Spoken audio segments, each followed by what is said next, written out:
हो तोती विच पिंजरे दे कैद होके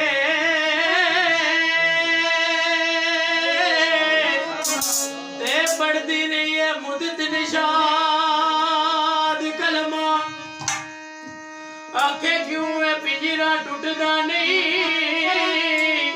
ओ मैं ते थक गया कर कर याद कलमा ते किसे वली कामल सुन के जरब दिती ओ तेनू क्यों नहीं करदा आजाद कलमा ते दाइम पिंजरे दे ने हजार टुकड़े ओ जदू दसिया पीर उस्ताद कलमा ते कलमा पीर